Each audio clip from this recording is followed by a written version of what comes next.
conducted an operation that killed Osama bin Laden, the leader of Al-Qaeda, and a terrorist who's responsible for the murder of thousands of innocent men, women, and children.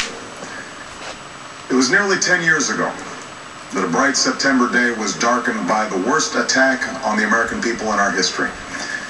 The images of 9/11 are seared into our national memory. Hijacked planes cutting through a cloudless September sky, the Twin Towers collapsing to the ground, black smoke billowing up from the Pentagon, the wreckage of Flight 93 in Shanksville, Pennsylvania, where the actions of heroic citizens saved even more heartbreak and destruction. And yet we know that the worst images are those that were unseen to the world.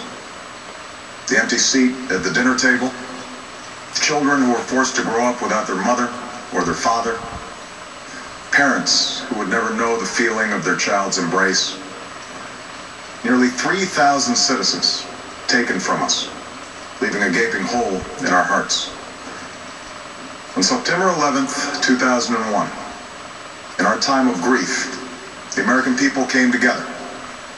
We offered our neighbors a hand, and we offered the wounded our blood. We reaffirmed our ties to each other and our love of community and country. On that day, no matter where we came from, what God we prayed to, or what race or ethnicity we were united as one American family. We were also united in our resolve to protect our nation and to bring those who committed this vicious attack to justice.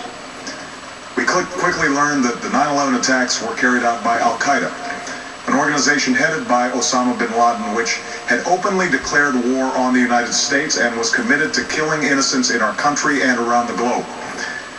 And so we went to war against Al-Qaeda to protect our citizens, our friends, and our allies. Over the last 10 years, thanks to the tireless and heroic work of our military and our counterterrorism professionals, we've made great strides in that effort. We've disrupted terrorist attacks and strengthened our homeland defense. In Afghanistan, we removed the Taliban government, which had given bin Laden and Al-Qaeda safe haven and support. And around the globe, we worked with our friends and allies to capture or kill scores of Al-Qaeda terrorists, including several who were a part of the 9/11 plot. Yet, Osama bin Laden avoided capture and escaped across the Afghan border into Pakistan. Meanwhile, Al-Qaeda continued to operate from along that border and operate through its affiliates across the world. And so shortly after taking office, I directed Leon Panetta, the director of the CIA, to make the killing or capture of bin Laden the top priority of our war against Al-Qaeda, even as we continued our broader efforts to disrupt, dismantle, and defeat his network.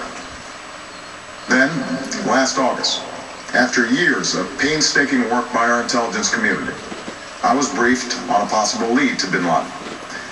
It was far from certain, and it took many months to run this thread to ground. I met repeatedly with my national security team as we developed more information about the possibility that we had located bin Laden hiding within a compound deep inside Pakistan.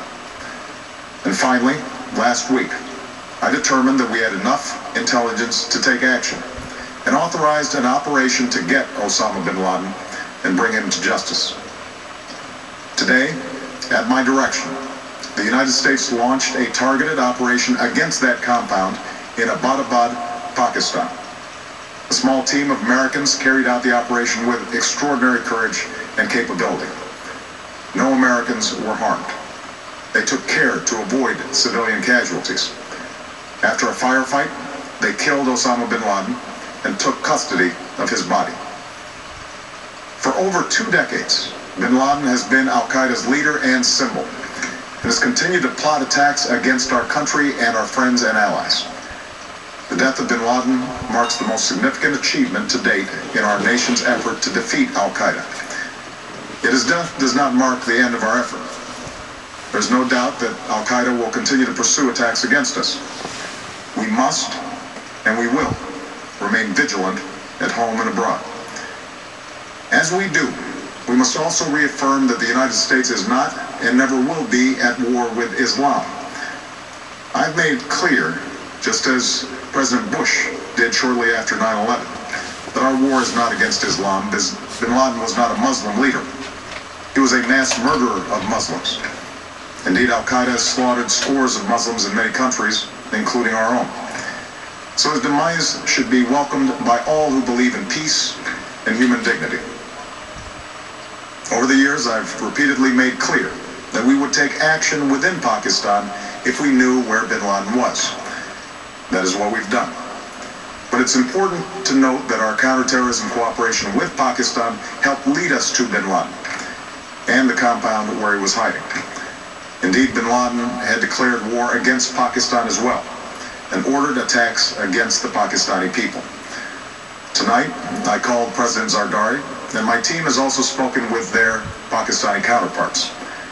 They agree that this is a good and historic day for both of our nations. And going forward, it is essential that Pakistan continue to join us in the fight against Al-Qaeda and its affiliates. The American people did not choose this fight. It came to our shores and started with the senseless slaughter of our citizens. After nearly 10 years of service, struggle, and sacrifice, we know well the costs of war. These efforts weigh on me every time I, as Commander-in-Chief, have to sign a letter to a family that has lost a loved one, or look into the eyes of a service member who's been gravely wounded. So Americans understand the costs of war. Yet, as a country, we will never tolerate our security being threatened, nor stand idly by when our people have been killed. We will be relentless in defense of our citizens and our friends and allies. We will be true to the values that make us who we are. And on nights like this one, we can say to those families who have lost loved ones to Al-Qaeda's terror, justice has been done. Tonight, we give thanks to the countless intelligence and counterterrorism professionals who've worked tirelessly to achieve this outcome. The American